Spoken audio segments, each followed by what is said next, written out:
Bureaucratic, logistical, and other challenges, the team of doctors was only able to arrive and examine them in the late April 2019.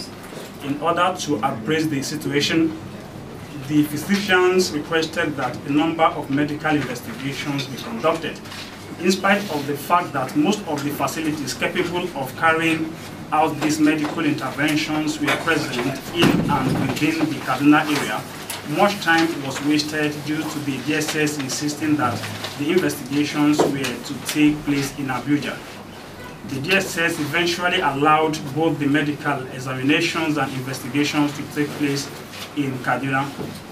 Furthermore, the DSS went on to facilitate all the necessary arrangements to make the examinations and investigations successful.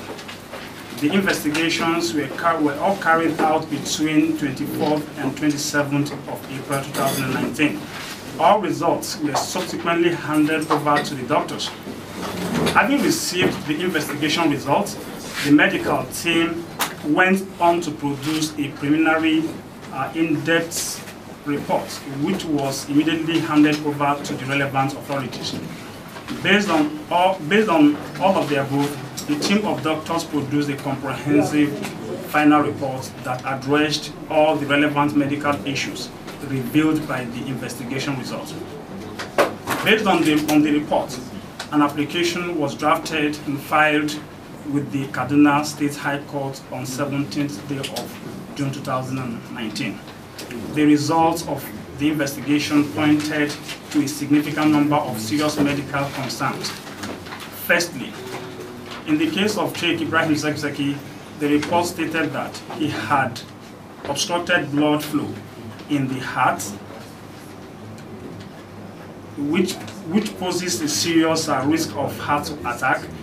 He has severe cervical spondylitis causing nerve root compression.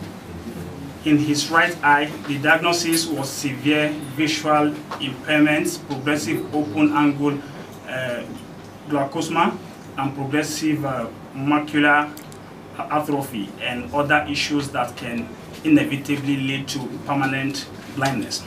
We wish to reiterate our demand that Sheikh Ibrahim Zakzaky and Madam Madina Ibrahim should be urgently allowed to travel abroad for standard medical treatment. This is part of their right to life provided by the law.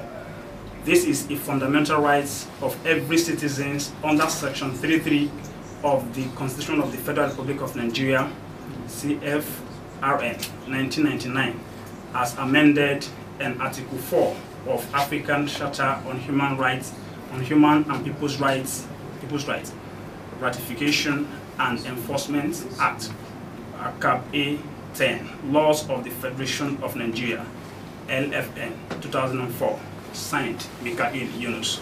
But in the blood of Sheikh Zakzaky, we found a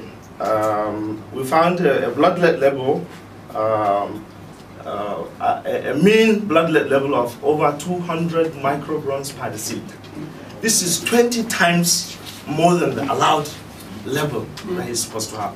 And when it comes to the procedures of removing lead, which is the treatment is called chelation therapy, once someone is having 45 micrograms per deciliter as a child, and when an adult is having 80 micrograms per deciliter, it becomes an emergency that lead must be removed. Otherwise, lead will go and cause so many problems. Like I told you earlier, lead doesn't have any usefulness in the body, and when it enters the body, it doesn't just stay there. It will go and create so many problems. First of all, it will interfere with the nervous system. It causes cognitive problems, particularly in children. But even in adults, research have already indicated, depending on the number of lead concentration in the blood, that is how much difficulties you have.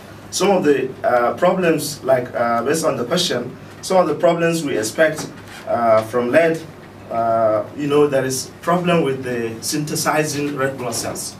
And we also problems as you go forward, we have so many other problems that may even touch the IQ, though the literature says for the IQ is more on children, but even in adults it does have. But another issue that lead poisoning faces, it actually affects the soft tissues, because up to 4% of all lead in the blood is in the soft tissues.